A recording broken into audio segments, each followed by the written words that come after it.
Chapter 3. The Silence Follows Home. 3 weeks passed before Leo convinced himself it had all been a hallucination. The breathing outside his window that night? A neighbor's dog, maybe, or the wind through the broken gutter that his landlord refused to fix.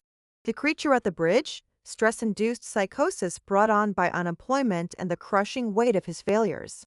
Even the unnatural silence could be explained away, his ears playing tricks on him, his mind manufacturing symptoms to match his deteriorating mental state. Dr. Chen, the therapist his sister had insisted he see, called it a dissociative episode brought on by acute psychological stress. She prescribed meditation exercises and suggested he find a new job as soon as possible. Structure, she said, would help ground him in reality. So Leo threw himself into the job search with desperate intensity. He applied to data entry positions, customer service roles, anything that would pay enough to keep him housed and fed. Most applications disappeared into the digital void, but a few companies called him back for interviews. The breakthrough came on a Tuesday. Meridian Insurance needed someone for their claims processing department. 8 hours a day of reviewing accident reports and medical records. The pay was slightly better than his last job, and the supervisor, a tired-looking woman named Janet, seemed more interested in his availability than his work history. "Can you start Monday?" she asked, barely looking up from his application. "Absolutely." "Good. Cubicle 12. Be here at 8 sharp." For the first time in weeks, Leo felt something approaching hope. The new routine helped. Wake up at 7, shower, coffee, drive to the office. 8 hours of mindless work that kept his hands busy and his thoughts occupied. Drive home, microwave dinner, watch television until exhaustion took over. He avoided the industrial part of town entirely, taking a longer route to work that kept him well away from the gravel road and the old bridge. When thoughts of that night crept into his consciousness, he pushed them aside with practiced efficiency. It wasn't real stress hallucination. Dr. Chen explained it all. The mantra worked, mostly. Leo began to sleep better, and the constant knot of anxiety in his chest slowly loosened. He even started listening to music again, though he couldn't bring himself to use the Woods playlist. That one he deleted entirely. By the end of his 3rd week of Meridian Insurance, Leo had almost convinced himself that he was healing. The creature, the silence, the terror, all of it felt like something from a bad dream, distant and insubstantial. That Friday, he celebrated his small victory by stopping at the grocery store on the way home.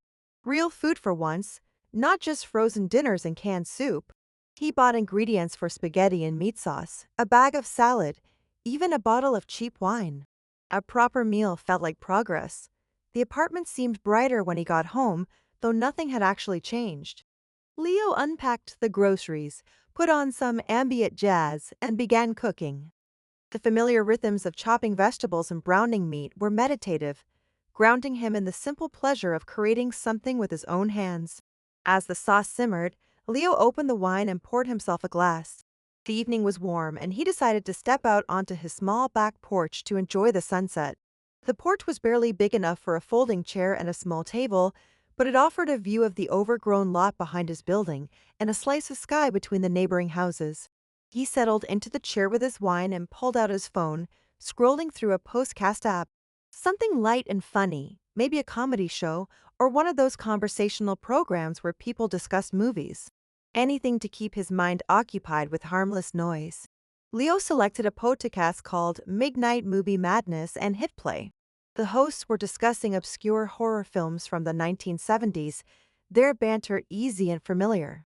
He leaned back in his chair and let their voices wash over him, mixing with the ambient sounds of the neighborhood. A lawnmower hummed somewhere nearby. Kids played in a yard down the block, their laughter carrying on the evening breeze. A dog barked. Cars passed on the street beyond the houses.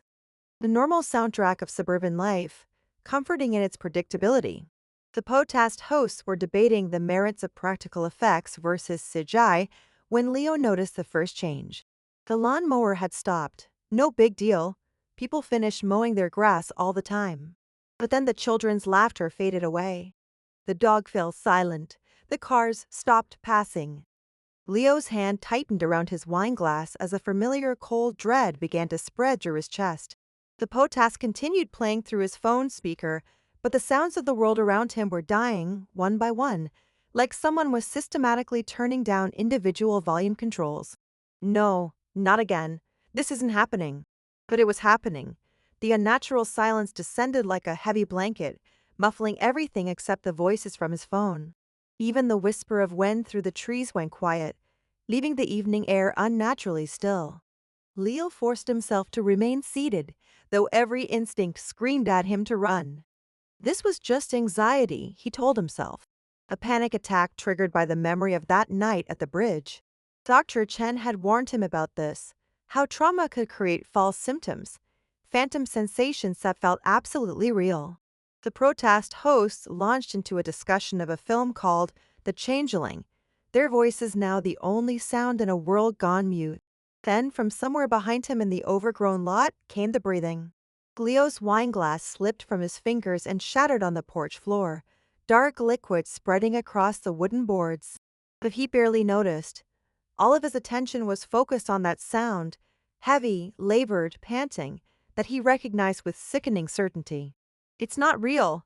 Auditory hallucination. Stress response. But his body didn't believe his rational mind. His heart hammered against his ribs as he slowly turned to his chair to look back toward the lot. The overgrown space behind his building was a tangle of weeds and volunteer trees, punctuated by the rusted hulks of abandoned appliances and old car parts. In the fading light, shadows pooled in the deeper recesses of the vegetation, creating pockets of absolute darkness. The breathing came from one of those dark spaces, rhythmic and deliberate. Leo stood up so quickly that his chair tipped over backward, clattering against the porch railing. The sound should have been loud in the silence, but it seemed muffled, distant, as if the air itself was absorbing all noise except for that terrible panting. Movement in the shadows, something shifting between the twisted branches of an old oak tree, barely visible in the growing darkness. Leo squinted, trying to make out details, but the thing remained just at the edge of perception, a suggestion of pale flesh and tattered fabric, there and gone again. The breathing grew closer. Leo stumbled backward toward his apartment door, his hands fumbling for the handle. The podcast was still playing on his phone, but the host's voices sounded tinny and distant now, as if coming from another world entirely. His fingers found the door handle and he yanked it open, practically falling into his apartment. He slammed the door behind him and immediately turned all the locks, the deadbolt, the chain, even the flimsy privacy lock that wouldn't stop a determined child, let alone whatever was out there in the lot. Leo pressed his back against the door and listened. The silence was complete now, even inside his apartment. The refrigerator had stopped humming. The clock on his wall had ceased its steady ticking. Even his own heartbeat seemed muffled and far away. But the breathing continued, now seeming to come from just outside his door. Leo grabbed his phone and ended the podcast, plunging the apartment into complete silence. He held his breath, straining to listen. Nothing. Slowly, the normal sounds of the world began to return. The refrigerator kicked back on with a mechanical wheeze. The clock resumed its patient ticking. From outside, he could hear the distant sound of traffic and the bark of a dog several blocks away. Leo approached one of his windows and carefully lifted the edge of the blind to peer out at the lot. In the darkness, he could make out the familiar shapes of discarded junk and overgrown vegetation. Nothing moved, nothing breathed, but he knew what he'd experienced. The silence, the breathing, the sense of being watched, it had all been exactly the same as that night at the bridge. Leo sank into his couch and buried his face in his hands. Dr. Chen had been wrong. This wasn't a stress hallucination or a dissociative episode. The creature was real, and somehow it had followed him home. His sanctuary was gone. The bridge had been compromised weeks ago, but now his apartment, his last refuge from the world, was no longer safe either. The thing knew where he lived. Leo picked up his phone with trembling fingers and scrolled through his contacts. He needed to call someone, tell someone what was happening, but who would believe him? The police had already dismissed him as a drug addict. His therapist would increase his medication and talk about managing his symptoms. He was alone with this knowledge, alone with this terror. Outside his window, the normal sounds of the neighborhood continued their evening chorus. But Leo knew it was temporary. The silence would return, and when it did, the breathing would come with it. The creature wasn't just a guardian of forgotten places anymore. It had expanded its territory to include Leo's entire life, and there was nowhere left to run.